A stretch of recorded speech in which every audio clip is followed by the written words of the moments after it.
Welcome back.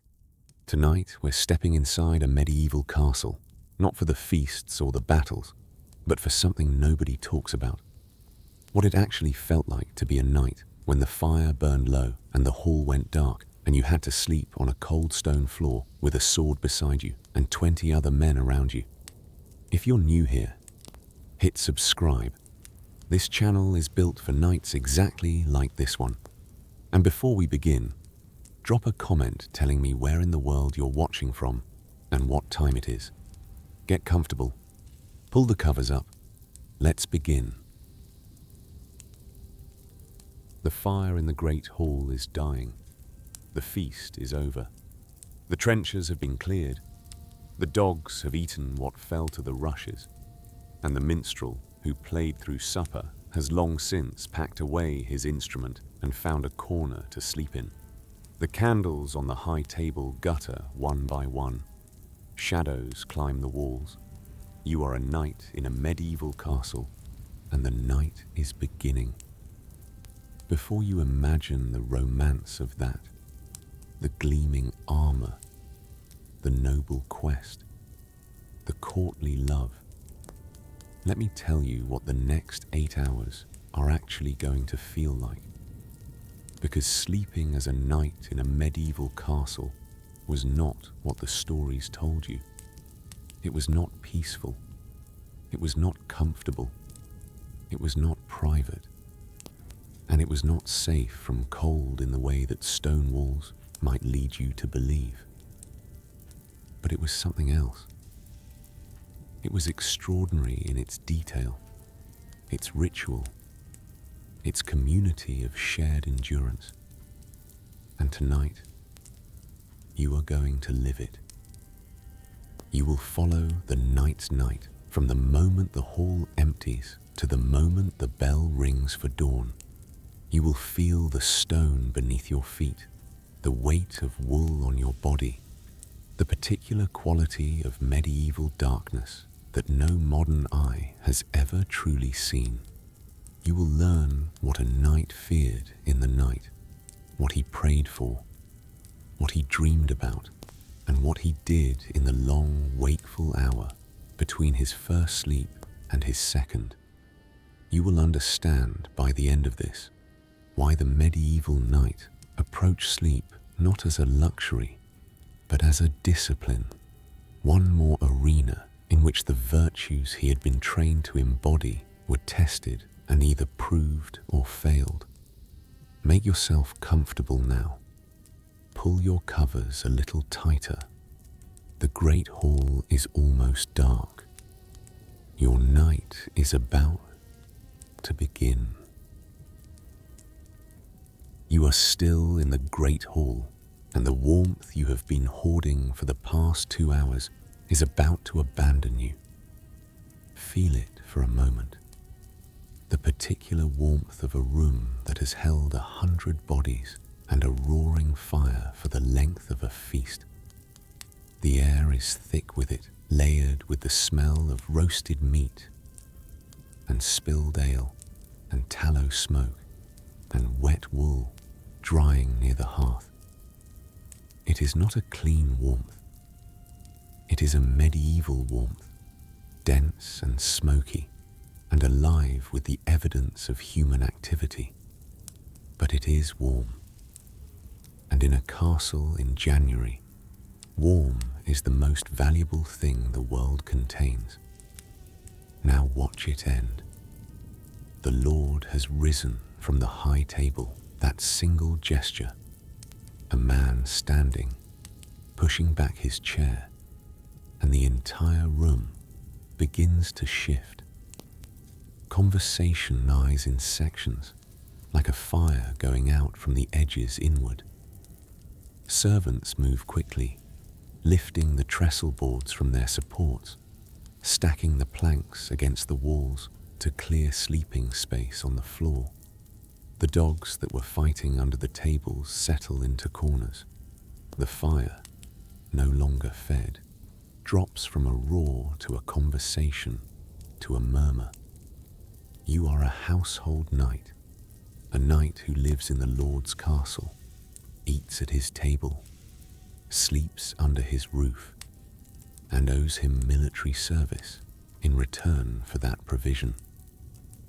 You are not a great lord yourself, not yet, possibly never.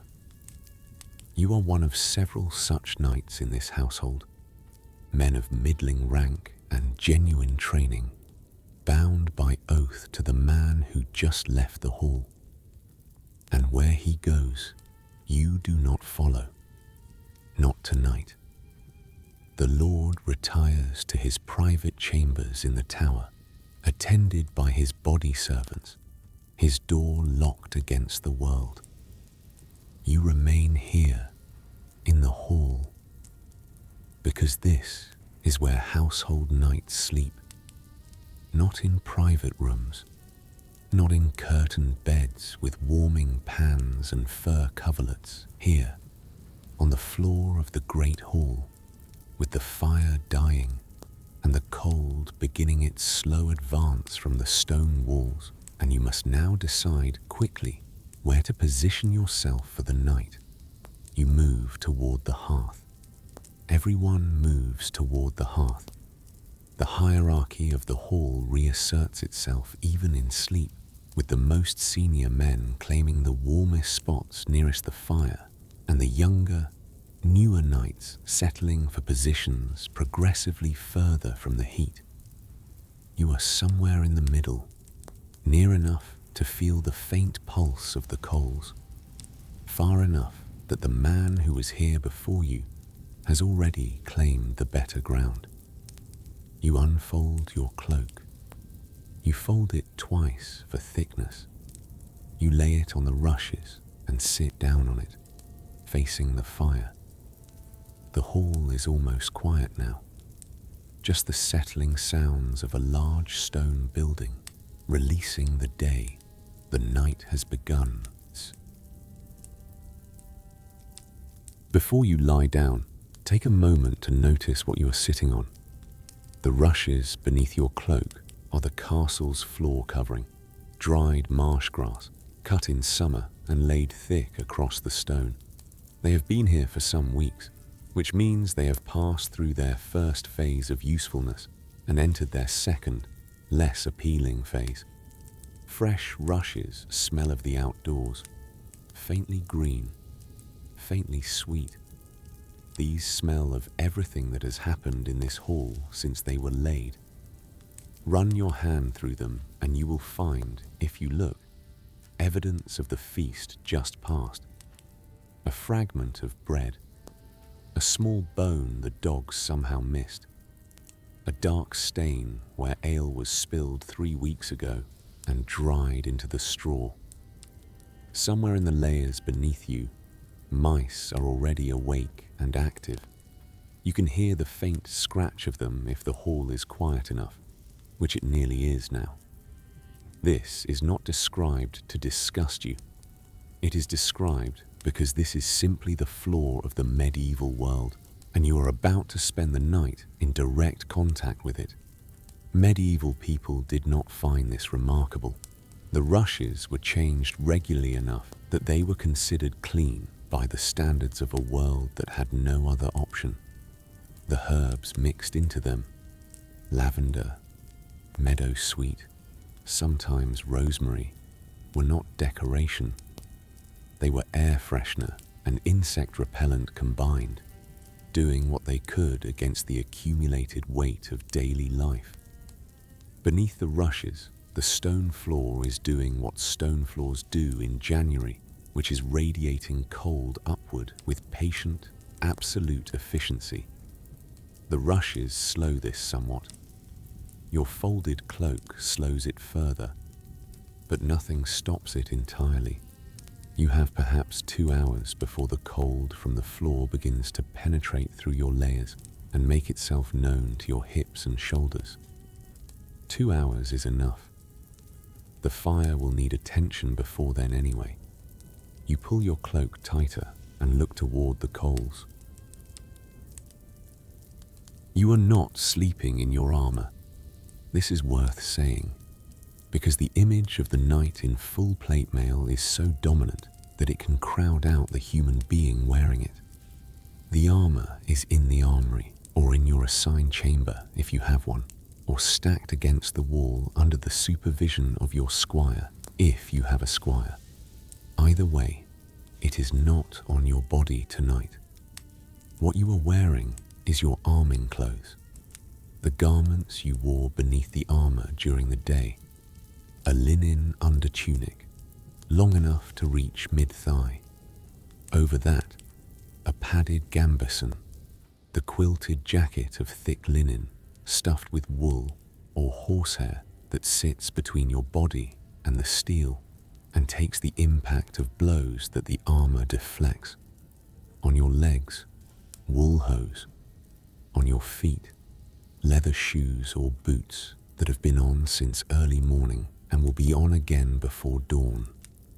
Over all of this, your cloak, a heavy wool rectangle that you are simultaneously using as a mattress, a blanket, and a windbreak, which means it cannot fully serve any of these functions, but partially serves all of them, which is the characteristic compromise of the medieval knight. The gambeson, you will notice, is doing good work. It was designed to be worn beneath armor that amplifies every external temperature, metal that goes ice cold in winter, and so it is extremely effective at trapping body heat. You are warmer in your arming clothes tonight than many men in this hall who sleep in ordinary wool tunics.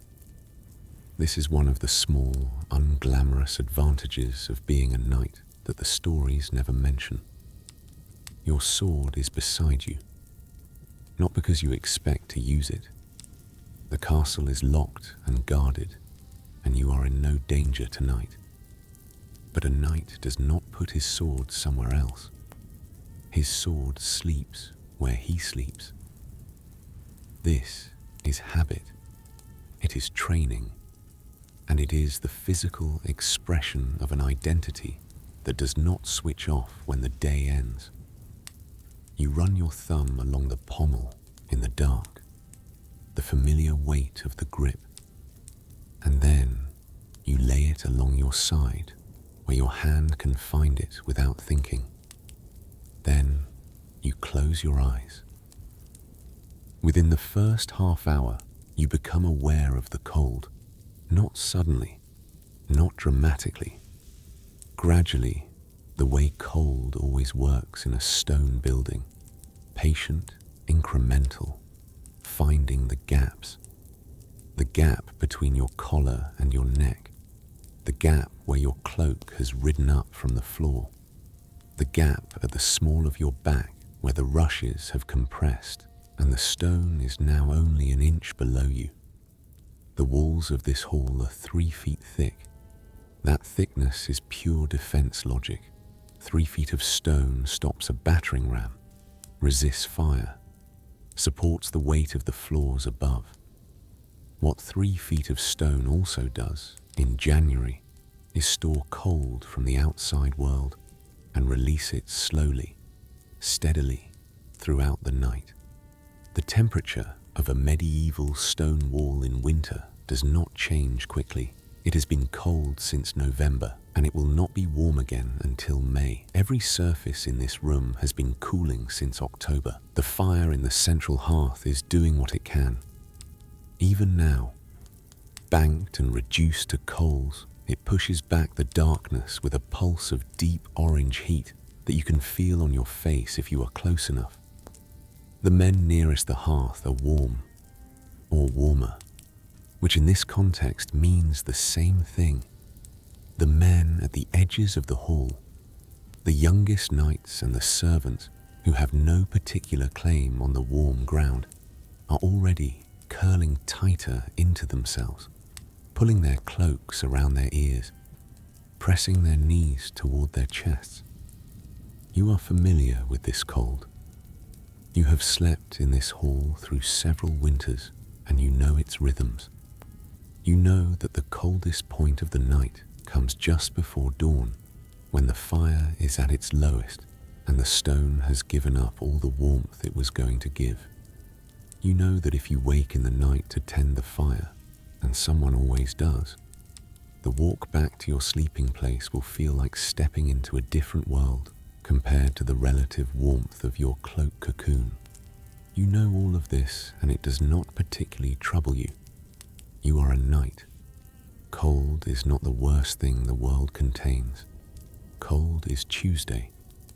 You close your eyes again. Before you came to the hall tonight, you prayed. This is not metaphor, and it is not optional.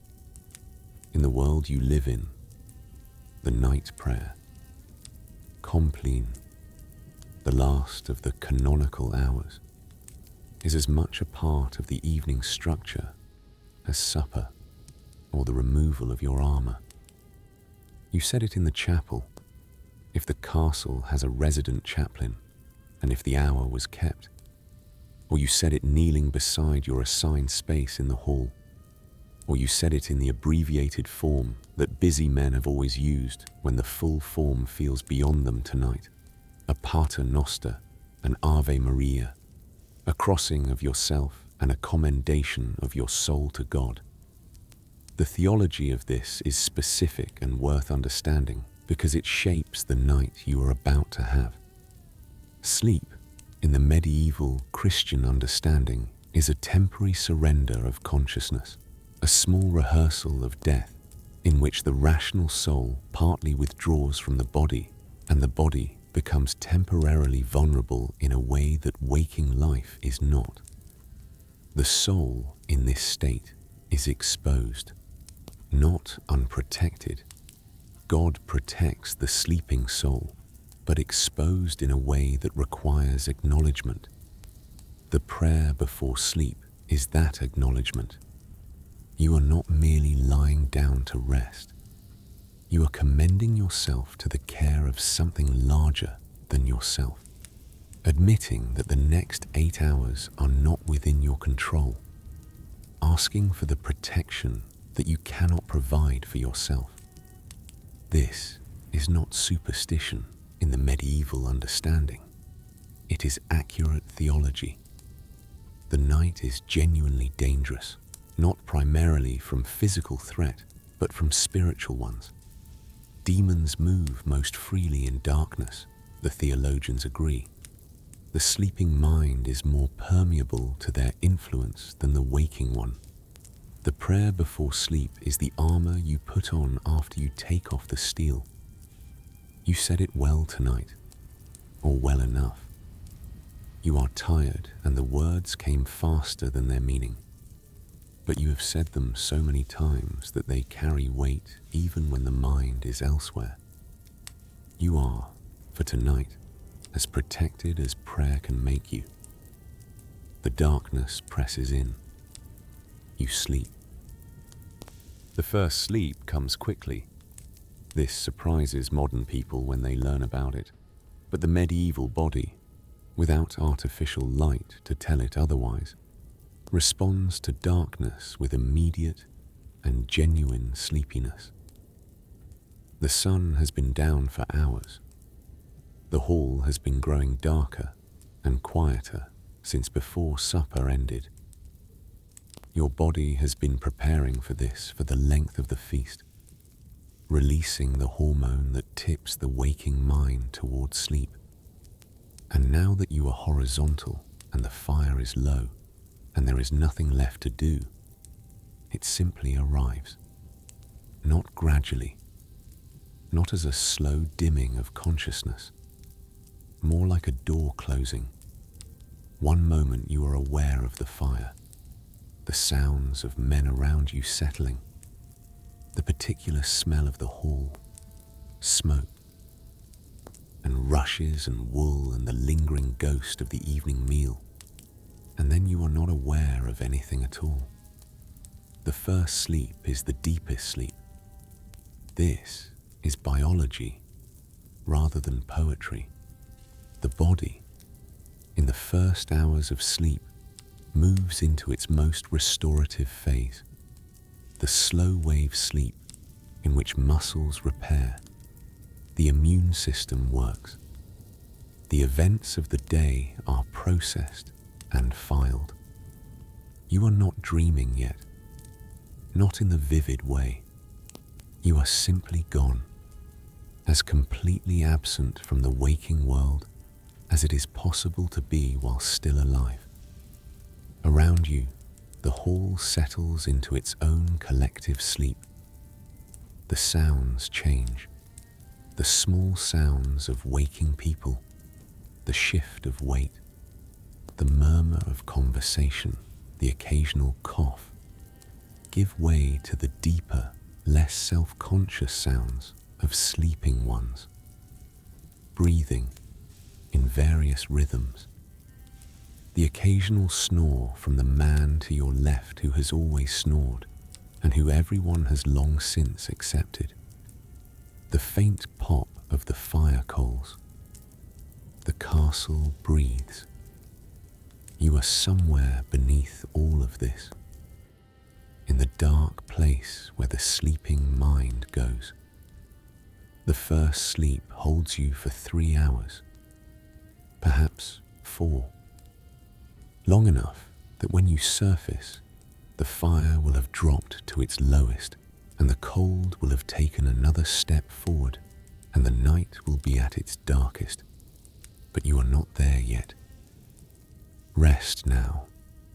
The first sleep has you. You wake, not from noise, not from cold, though the cold has advanced while you slept, and you are aware of it now at your shoulders and your feet. Not from a dream, though you were dreaming something at the edge of consciousness that retreats as awareness returns. You simply wake because the body is ready to wake. This is the between sleep hour, and it is the most surprising thing about the medieval night to modern ears. You expected it. You have always expected it. Every night of your life has contained this waking, this quiet hour in the middle of darkness, and neither you nor anyone else in this hall considers it insomnia or dysfunction or something to be fixed. You open your eyes to the hall. The fire is very low. Deep red coals, barely any flame, throwing a light that is more suggestion than illumination. You can see the shapes of sleeping men, the dark bulk of the hearth, the faint grey rectangle of the shuttered window high in the wall, but nothing clearly, nothing with detail. The darkness is the colour of deep water. The hall is not silent. It is the sound of perhaps 20 men asleep, breathing at different depths and rhythms. Someone turning over with a rustle of cloak.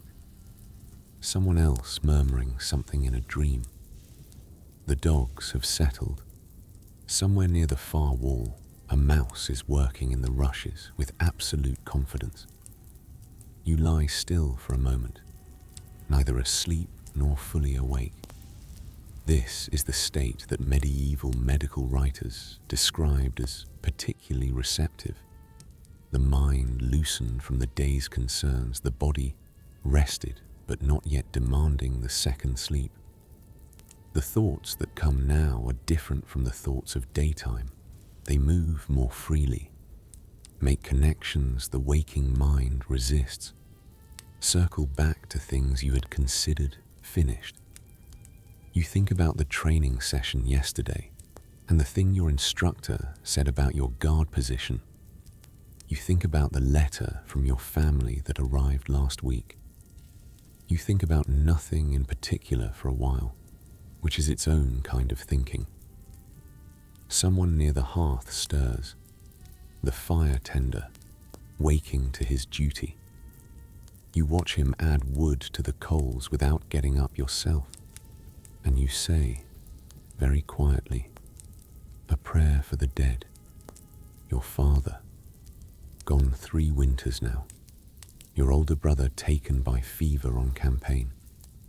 The between sleep hour is for this, for the prayers that the busy day does not make room for the thinking that requires darkness and stillness and a mind that is no longer fully armored against feeling.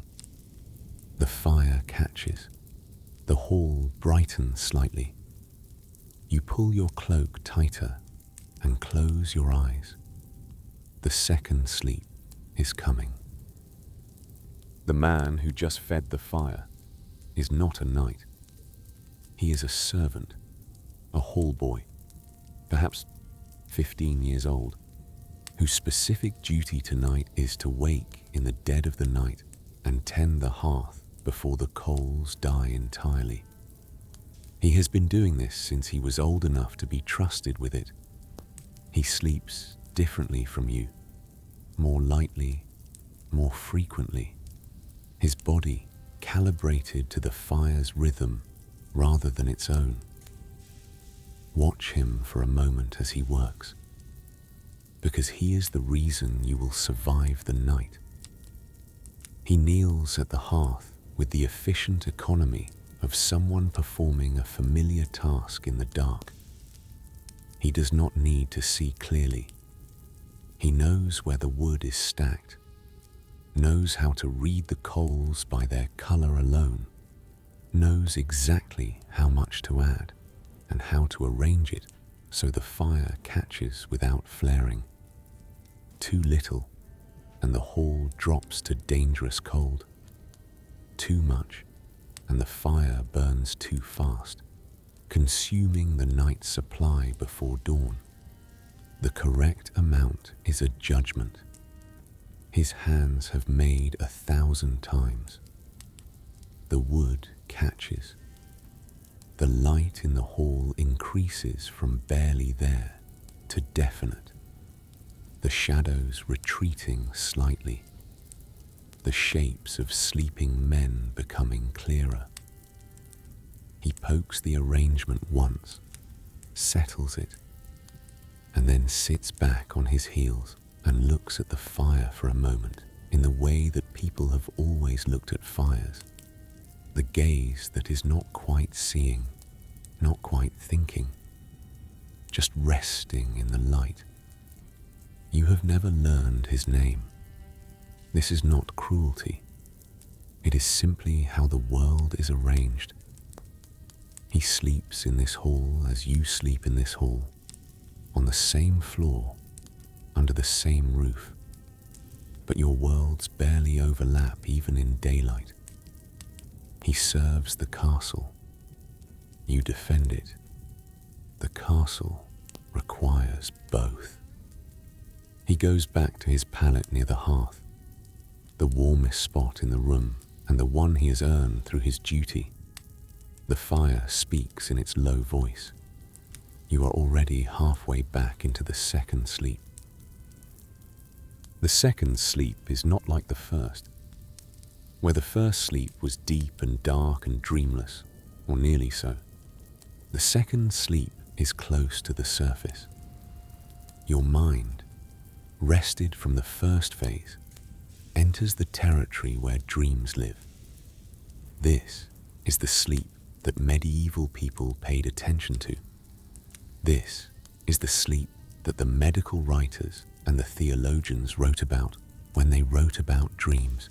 And this is where you will spend the rest of the night. The dream comes without announcement.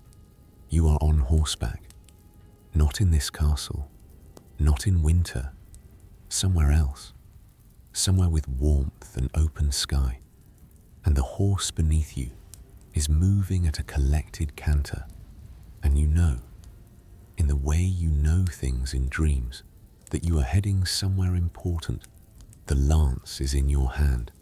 Your armor fits perfectly, the way real armor never quite does. Everything is exactly as it should be.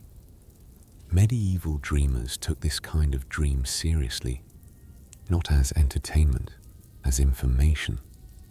A dream of riding, of strength, of purposeful movement was a good dream. A prophetic dream, possibly, or at least an auspicious one. You will remember it in the morning, and you will mention it to no one, but it will sit with you through the day like a favorable sign.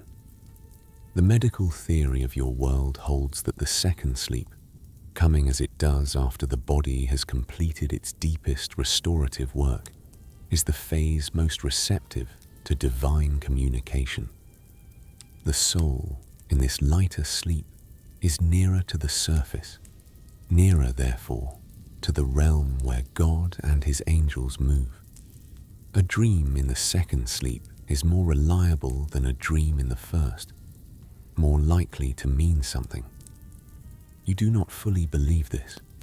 You are a practical man, trained in the mechanics of fighting rather than the subtleties of theology. But you have had dreams that proved accurate. A dream of your brother the night before the messenger arrived. A dream of rain before the battle that turned the field to mud. And the memory of those sits beneath your skepticism like a stone beneath shallow water. The horse carries you forward. The castle is very quiet. The dream continues. Not all the second sleep's dreams are the kind you want. You have had the other kind. Everyone has. The dream that is not quite a dream.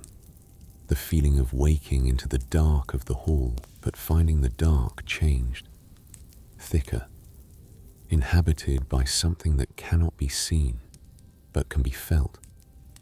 The pressure on the chest that makes breath difficult. The absolute certainty that something is in the room with you. Something that the sleeping men around you somehow cannot perceive. Something that has chosen you specifically. The nightmare. The old word for it. Older than you. Older than this castle. Older than the Christian faith that has overlaid the older beliefs without entirely replacing them. It comes to sleeping people and sits on their chests and produces the sensation of suffocation and paralysis and terror that every person who has experienced it describes in exactly the same terms across centuries and languages. You know it is a demonic attack. Your confessor has confirmed this. The remedy is to sleep on your right side rather than your back, which makes the chest inaccessible to the creature. The remedy is to have prayed well before sleeping. The remedy is to keep iron near the body. Your sword, conveniently, serves this purpose, and the habit of sleeping with it beside you has more than military logic behind it. The remedy, most reliably, is to wake up, which is what happens. Your eyes open. The hall is the hall. The fire low but present. The sleeping men still sleeping. The mouse still working in the rushes. Your heart is moving too fast. Your breath is short. The pressure on your chest was not real and is already fading. But the certainty of something present in the room takes longer to release. You lie still and breathe. In through the nose, out through the mouth, the way you were taught to breathe through pain. You say a short prayer, the words coming in a whisper, so quiet they barely disturb the air. You touch the pommel of your sword. The hall is just the hall. The something that was present is no longer present. If it was ever present, your breathing slows. In a few minutes, you will sleep again. This is the coldest hour, not the darkest. The darkest was midnight, the absolute bottom of the night's arc. But the coldest comes later, around what the monks call the dead watch, when even the residual heat stored in the walls during the day has been fully surrendered and the stone is as cold as it will get, which is very cold indeed. You know this hour without a clock. You know it by the specific quality of the cold. The way it has moved from outside your cloak to inside it, from your extremities to your core. Your feet are the problem. You can feel the cold pooled at the bottom of your legs like water, and no amount of tucking your feet under your cloak fully addresses it. The leather of your boots is not warm. It is slightly less cold than the air, which is not the same thing. Around you, the hall has gone through its second settling. The men who were restless in the first sleep have found their positions and are deeply under now in the second leap's dream-rich territory. The breathing has the quality of men who are genuinely unconscious, the involuntary depth of people who have given up the fight against sleep and lost, or won, depending on how you look at it. The fire tender is asleep again. The fire he built up an hour ago has dropped from cheerful to adequate. The coals are orange rather than red, the flame minimal. If it goes another hour without attention, it will become a problem. This is not your job. But you are awake, and the fire is obviously declining. And lying here watching it do so while your feet go numb is not more comfortable than standing up. You get up. You cross the hall in the dark, stepping over sleeping bodies with the sure-footedness of someone who has done this many times. The rushes crackle faintly. A dog raises its head and watches you, then puts it back down. You add 3 logs to the fire. You stay on your knees for a moment, close enough to feel the heat on your face, your hands extended toward it, letting the warmth work into your fingers. The fire builds. The hall brightens. The cold retreats a fraction. You go back to your cloak. You sleep. If you are fortunate, and in this telling, let us say you are, somewhere in this hall or in an adjacent room, your squire is also sleeping. He is younger than you, perhaps 15 or 16, a boy of noble birth whose father has placed him in your household to learn from you what the knightly life requires. He is in the middle of a decade-long education that will transform him from a boy who can ride a horse into a man who can fight from one. And the education happens not in a school, but in proximity, watching you, serving you, learning by doing everything you do at a smaller scale and with more supervision. Tonight he is asleep with the absolute totality of the young, the kind of sleep that the adult body gradually loses, the sleep that crashes through every stimulus and holds until the body decides it is done. You can probably hear him. He snores in a way that his future wife will find either endearing or maddening, and you have already decided not to tell him about it. Tomorrow, he will help you dress.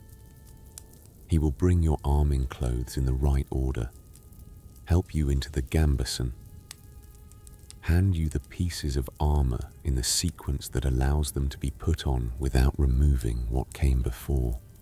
He will clean your sword tonight, or he should have already, and if he didn't, he will hear about it in the morning with the particular intensity that you reserve for matters that are not about effort but about habit. Cleaning the sword after use is not difficult. It is simply what you do. Every time, without exception. The habits of maintenance are what keep equipment from failing at the moment it matters most. This is what you are teaching him, more than any particular fighting technique. The habits, the consistency, the unglamorous daily repetition that separates the knight who is ready when the moment comes from the knight who is not. He does not know yet how much of knighthood is simply showing up. You will not tell him. He has to learn it the way you learned it, by doing it year after year, until one day he looks back and realizes it has become who he is. He sleeps. You are proud of him in the way you are proud of him most evenings, quietly and without saying so. The fire crackles. Lie still for a moment and listen to what the night contains. The castle at 3 a.m. is not silent. It is a building with several dozen people in it, plus animals, plus the building itself, a structure of stone and timber that makes its own sounds as temperature changes stress. The joints and the wind finds the gaps between the crenellations and moves through them in frequencies that are not quite wind and not quite voice. The fire first. It is doing what fires do at this stage of the night. Not the full-throated roar of a newly fed hearth, but the lower, more contemplative sound of coals that have found their steady state. The occasional crack when a piece settles. The faint whisper of combustion. Beyond the fire, the breathing of the hall.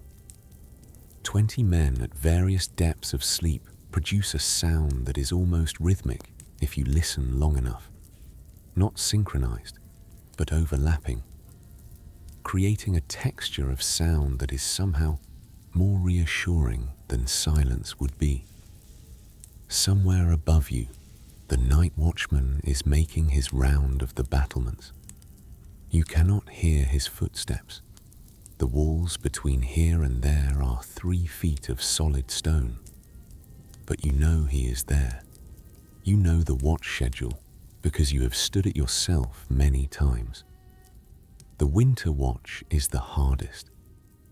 2 hours on the battlements in January wind is the kind of experience that makes you genuinely grateful for a cold floor and a dying fire, which puts things in perspective. Outside the hall, in the direction of the stables, a horse shifts. The sound is muffled but unmistakable, the percussion of a large animal changing its weight, the dull thud of hoof on packed earth. One of the stallions, probably. They sleep lightly. The gate is locked and chained. The portcullis is down. The drawbridge, if this castle has one, is raised. You know this not because you checked personally tonight, but because the routine of a castle household is so consistent and so well supervised that you would know immediately if something were wrong. The absence of alarm is itself information. You are safe. You are in a stone fortress surrounded by locked gates and armed men and one very attentive horse. You can let go, sleep. There is something else in your cloak. You have known it for the last hour, in the vague, not quite conscious way that sleeping people know things that are not urgent enough to wake them fully. Now, in this quiet between moments, you are more clearly aware of it. Fleas. This is not a crisis. This is Tuesday again. Fleas are as constant in the medieval world as cold and smoke and the smell of tallow, a persistent background condition of life that everyone above the station of complete poverty manages rather than eliminates, because elimination is not possible. The castle dogs bring them. The sleeping bodies in close proximity to each other distribute them. The rushes harbour them over winter. The furs and wool blankets that are your primary defence against cold are also excellent flea habitat. You scratch your ankle with the automatic efficiency of someone who has been doing this for years without fully waking. The medieval physician has recommendations. Herbs sewn into the lining of the cloak. Pennyroyal particularly, which has genuine insecticidal properties, though the physician does not know why it works, only that it does. Regular washing of the sleeping garments in hot water, which the laundry does when circumstances allow. The fur coverlets, which harbour the most persistent populations, are beaten and aired in cold weather, because cold slows fleas as it slows everything. None of this eliminates the problem. It merely keeps it within the range of the tolerable. The itch fades, or you stop noticing it, which is not the same thing, but has the same practical effect. The hall is quiet. You turn onto your other side, pulling the cloak with you, and find a new position that is marginally more comfortable than the one you were in. The fire is steady. The cold is what it is. You close your eyes. You are not only a man lying on a floor. You carry something into sleep that most of the men in this hall do not carry in the same way. You carry an oath.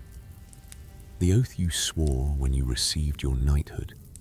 The ceremony that marked the border between what you were and what you became is not a document filed somewhere and forgotten. It is a condition, a permanent alteration of who you are and what is expected of you. You swore to defend the church, to protect the weak, to serve your Lord faithfully, to behave with honor toward your enemies as well as your allies, to embody in your person and your conduct the virtues that the institution of knighthood was built to represent. You are not always equal to this. No one is always equal to this. The gap between the oath and the man who swore it is where most of the moral drama of a knight's life happens. The private negotiation between what you promised and what you are capable of. What you did and what you should have done. What you will do tomorrow. This negotiation does not stop at night. The between sleep hour is, for many nights, when it is most active. The day's events present themselves for review without the defensive busyness of daylight to obscure them. The moment this afternoon when you were sharper with your squire than the situation warranted. The conversation with the steward in which you said something that was technically true, but designed to mislead. The man you rode past on the road today, who had the look of someone in trouble, and you were in a hurry. These things sit with you in the dark of the hall, in a way they did not sit with you at supper. This is not described to suggest that you are a particularly bad man. You are not. You are an ordinary knight in the year of our Lord 1200 and something, doing your best with the tools available. But the oath does not allow you to stop asking whether your best was good enough. That is its function. It is supposed to be uncomfortable at 3 a.m. The sword beside you is the material form of the promise. You touch the pommel. You breathe. The second sleep is waiting. Your body is not a comfortable thing to live in tonight. This is not a complaint. It is a fact about the physical condition of a man who has spent the last decade doing what knights do to their bodies in training. Your right shoulder has a specific ache that began after a tournament 2 years ago and has never fully resolved. Your knees announce themselves in cold weather in a way they did not when you were younger. The muscles of your sword arm are different from the muscles of your other arm, visibly different, developed unevenly by 10,000 repetitive strokes. The physical life of a knight was hard in ways that the stories do not capture. Not the dramatic hard of the battle or the tournament, but the grinding, daily hard of training. You trained every day that was not a feast day, and sometimes on feast days. Sword work, lance work, the management of a horse under conditions designed to replicate combat, the wrestling and the running and the lifting that kept the body at the edge of its capability rather than inside it. This is now paying dividends in the form of a body that can do things most men's cannot, and it is now costing dividends in the form of a shoulder that will not fully release, and hips that protest the cold floor, and a jaw that has been clenched in sleep since a tournament blow 3 years ago left a tension there that no physician has been able to explain or resolve. The floor is harder than ideal for a body like yours. The rushes do what they can. You have learned to sleep on your side because the shoulder tolerates that position better than lying on your back. You shift. The shoulder settles. Outside, the wind has picked up slightly. You can hear it now in the upper levels of the castle, not here, not in the hall. A faint moan in the stonework above that means the temperature has dropped further and the night is in its final cold stretch before dawn. You know this sound. It means you have perhaps 2 hours left. 2 hours is enough. Sleep. The feast is still with you. Not in a pleasant way exactly, but in a useful one. The pottage and the roasted meat and the bread and the ale you consumed in the hall 3 hours ago are now deep into the long work of digestion, and that work generates heat in the way that all metabolic processes generate heat, quietly, internally, without drama. The feast in this castle was substantial by medieval standards and modest by modern ones. Pottage, the thick vegetable and grain broth that is the foundation of most meals, ladled hot from the kitchen cauldron. Bread, baked this morning, dark and dense and still faintly warm when it arrived at the table. Roasted meat on the high days and the days the Lord is entertaining, which tonight was neither, so something simpler, dried fish, perhaps, with onions and leeks, which is entirely adequate nutrition wrapped in a smell that takes some getting used to. Ale in clay cups, drunk throughout the meal at the pace that keeps you warm without making the sword hand unsteady.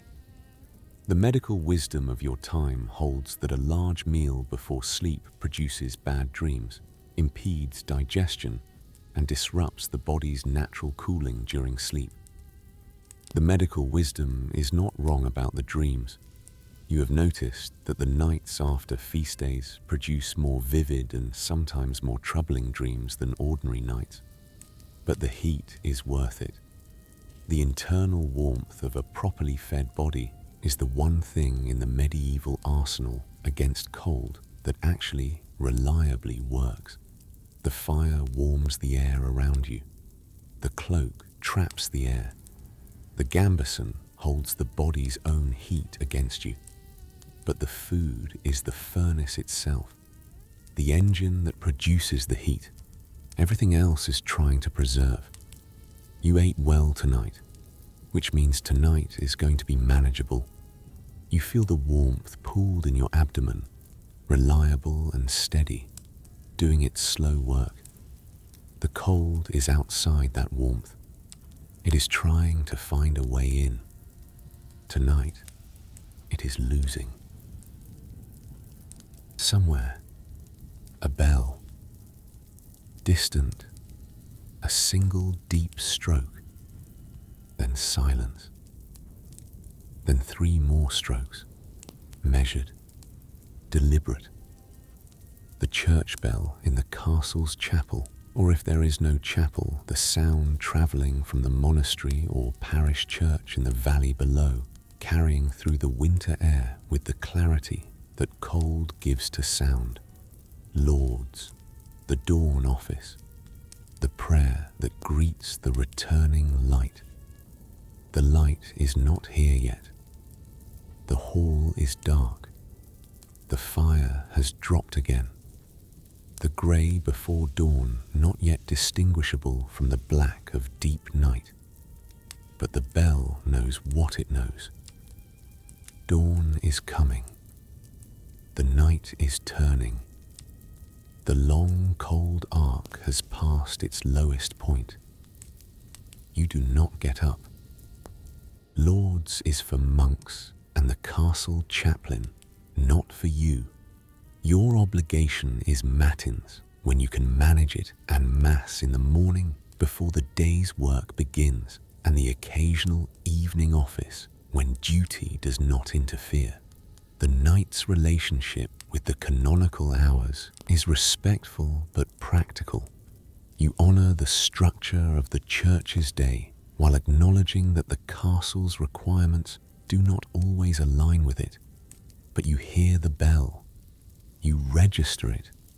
Something in you that is not quite thought and not quite feeling responds to the sound with a loosening. The particular relaxation that comes when something you have been waiting for, without quite knowing you were waiting, arrives. The night is turning. Dawn is coming. The worst of the cold is behind you. You pull your cloak one more time up to your ear. The bell's resonance fades. The hall breathes. You have perhaps an hour. The darkness is changing. Not lighter, not yet, but different. The quality of the dark has shifted from the absolute black of deep night to something with a slight grey undertone that you can feel in the air rather than see with the eyes.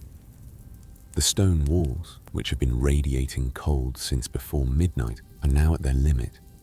They have given everything they are going to give, and are simply cold now. Stable and still, no longer actively getting worse. The fire tender has been up again. You did not fully wake for this, but you registered it. The sound of the wood going on. The brief brightening behind your closed eyelids. The small movement in the hall. The fire is alive. The hall is as warm as it is going to get before the day begins. Around you, the hall is beginning its own first movements toward morning. Not awake. Most of the men are deeply in their second sleep still, the dream-rich territory of the last hours of night. But the sleep is lighter now. You can hear it in the breathing, the small adjustments and turnings that precede waking. The bodies are beginning to register the approach of light even through their closed eyes, even through the shuttered windows, because the body knows things the mind has not yet been told. Your shoulder has stiffened. You have been in this position for too long, and the cold has worked its way into the joint while you slept. When you finally get up, and you will get up soon, the pressure of full waking is building. You will move it slowly in its socket until the stiffness releases. You have done this every winter morning for years. It is one of the small liturgies of your body. Your sword is still beside you.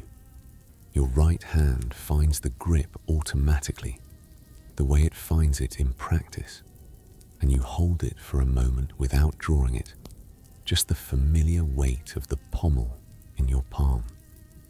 The hall is grey now, definitely grey. The night is almost over. You have survived it, as you have survived every night before this one, and as you will survive the ones that follow, through cold and hardship, and the particular quality of endurance that is not heroism, but simply the refusal to be defeated by ordinary difficulty. Morning is coming, but not yet. Something shifts at the bottom of your cloak. You did not notice him arrive.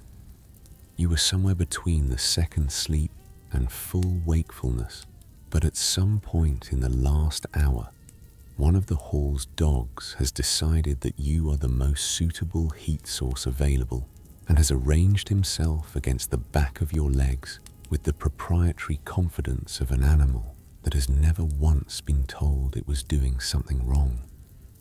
He is a large dog. You know this because you can feel the full weight of him against your calves, solid and warm. The steady rise and fall of his breathing working against your legs like a bellows. He smells of the outdoors and the rushes, and something else. Something you have never identified precisely, but that is simply the smell of large dog in winter, which is not pleasant but is warm, and warm tonight outweighs pleasant by a significant margin. The dogs in this castle are working animals. They guard the gates at night. They course with the hunting party during the day.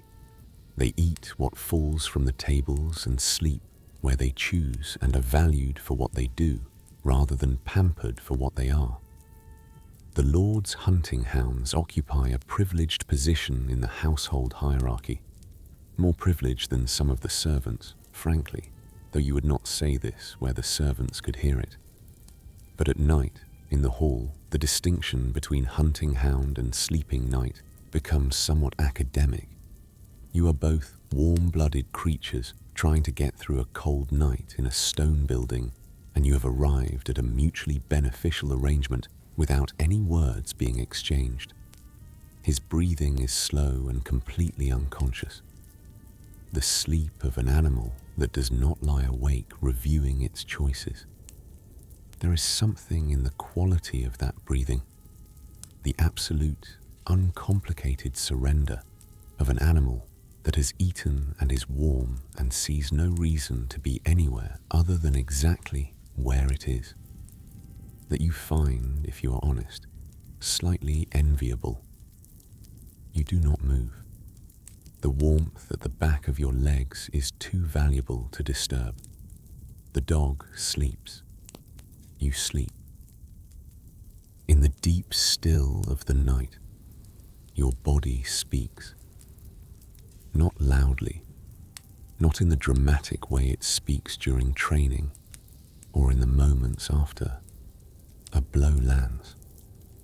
Quietly, persistently, in the language of accumulated damage that the busy day suppresses, and the night, with nothing to suppress it, allows to surface.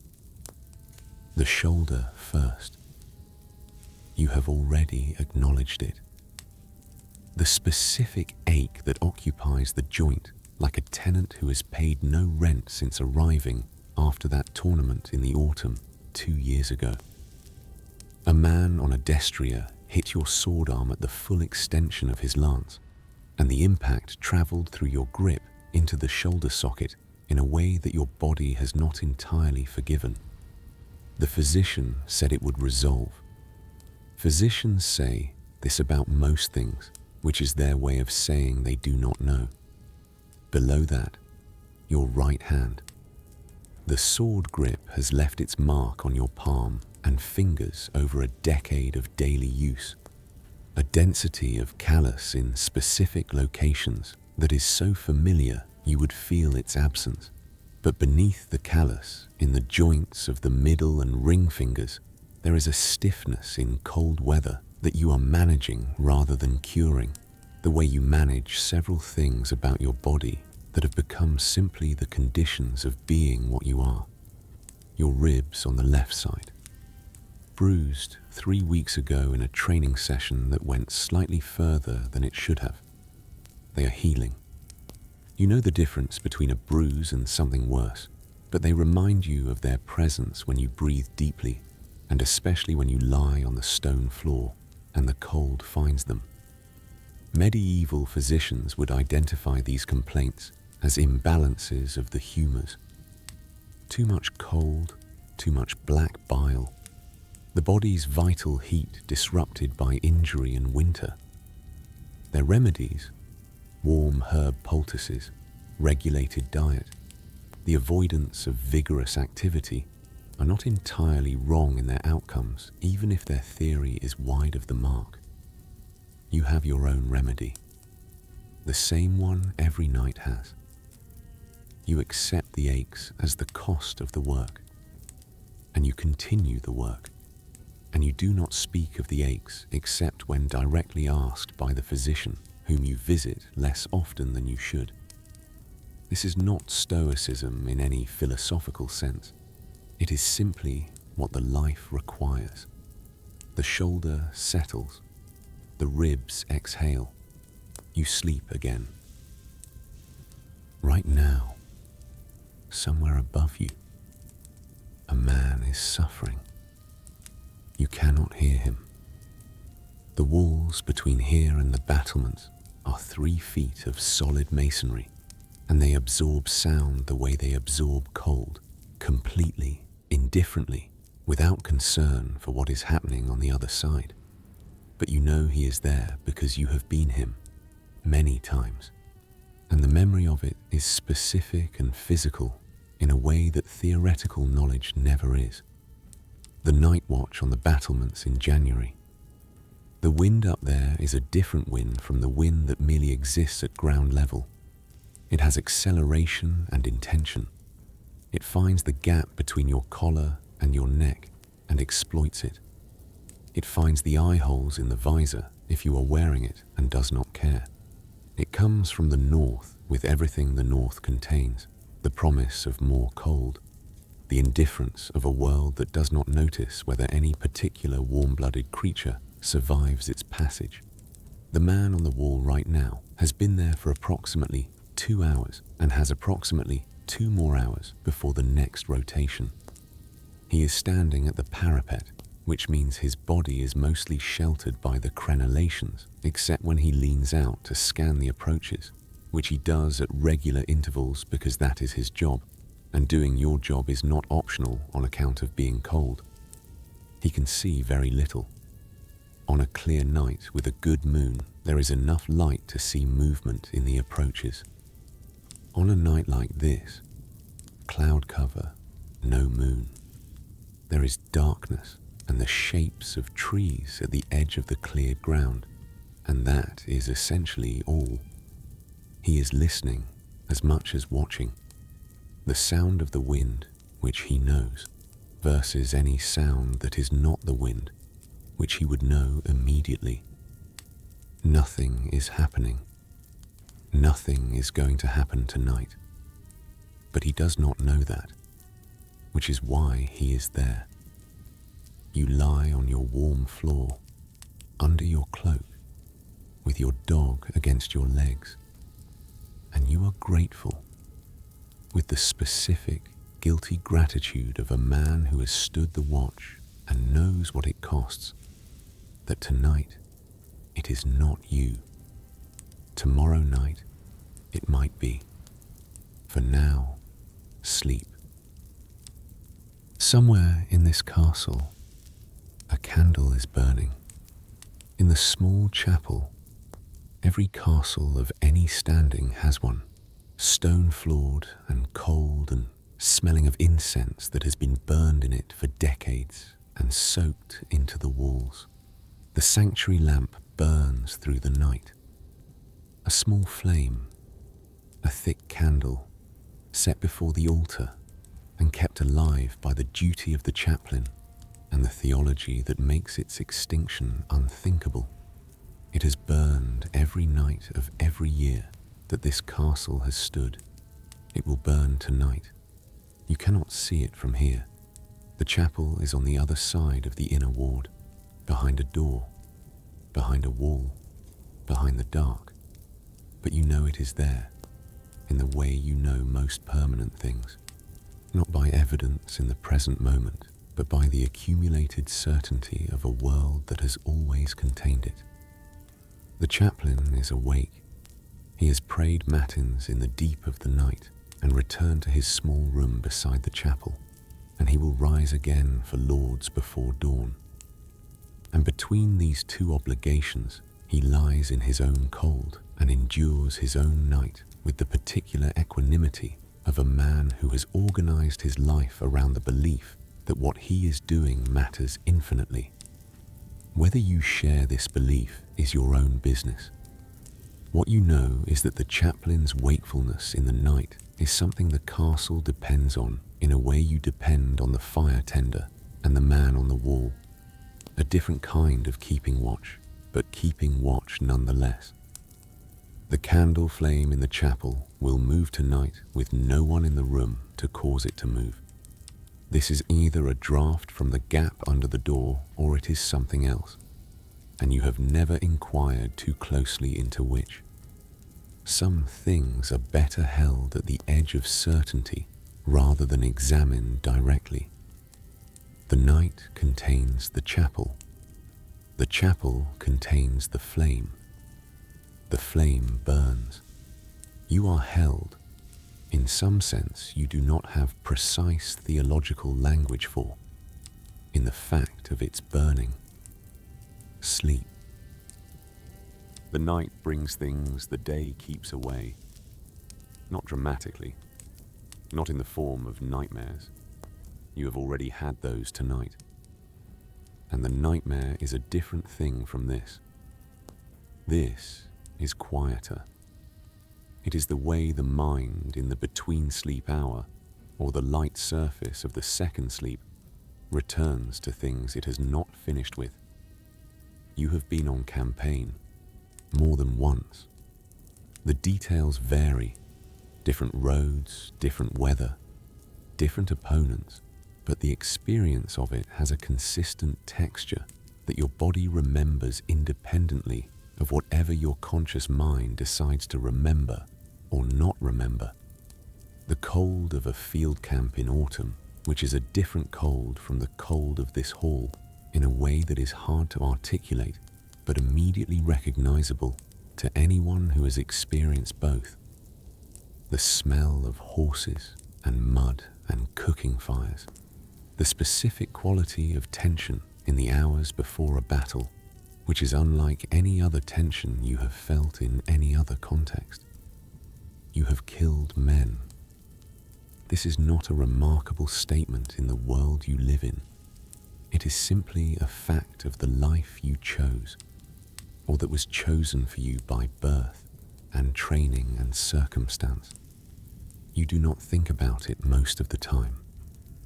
The day is full of things that do not require you to think about it. The night is not always full of things. The faces do not come back clearly. This is something people get wrong when they imagine it. The assumption that the specific faces return. What comes back is more like weather, the feeling of a particular moment, its specific atmospheric pressure and temperature and light, arriving without announcement and sitting with you for a while before departing. You let it sit. This is what the between-sleep hour is for, among other things. Not to resolve these things, which cannot be resolved, but simply to let them be present without the armor the day requires you to maintain around them. You breathe. The fire is low. The hall is quiet. The thing that came sits with you for a while, and then it goes, and the second sleep takes you back, and the dream that follows is the horse dream again. The open sky, the purposeful movement. You ride forward. The night holds you. The bell. This time it is not distant and it is not gentle. The chapel bell in the castle's own tower, struck with the decisive authority of the morning office, fills the hall with its resonance. Prime. The first hour. The day. Around you, the hall wakes. Not all at once, men surface from sleep at different rates, some jackknifing upright immediately, some groaning and pulling cloaks over their heads in the universal gesture of someone who is aware that it is morning and is not yet prepared to agree with that fact. The fire tender is already moving, building the fire toward the full roar that will heat the hall for the morning meal. Servants are appearing from wherever servants sleep, corners, alcoves, the kitchen passage, beginning the choreography of the household's morning.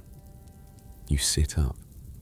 The cold of the air above your cloak meets your face. You breathe it in. Your shoulder is stiff. Your hips are protesting the floor. Your mouth tastes of last night's ale. The rushes crackle as you move. You stand. The hall looks different in the early light than it does in the evening. The sleeping bodies getting up, the dog stretching in front of the fire, the grey light beginning to find its way through the high windows and reveal the smoke-blackened rafters and the soot-stained walls. It is not glamorous in the morning light. It is simply your hall, in your castle, on a January morning that is indistinguishable from the January morning before it and the one that will come after.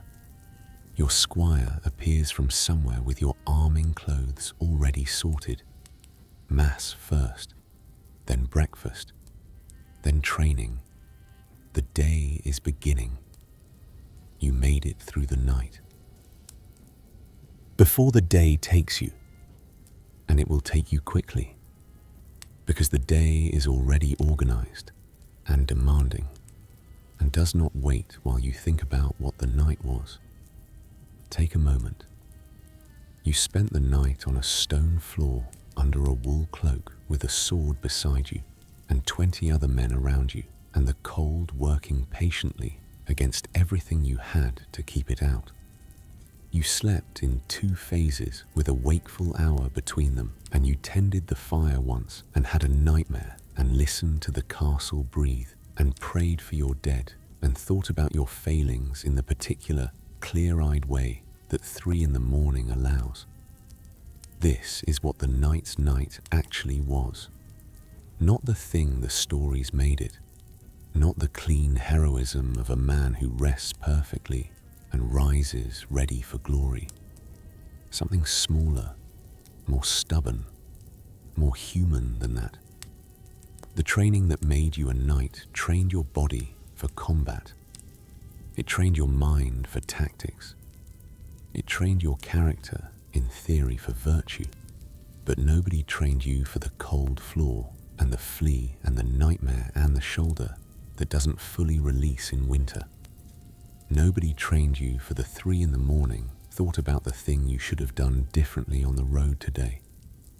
You trained yourself for those things, the way you trained yourself for everything else, by doing them, night after night, year after year, until they became simply the conditions of your life rather than problems to be solved.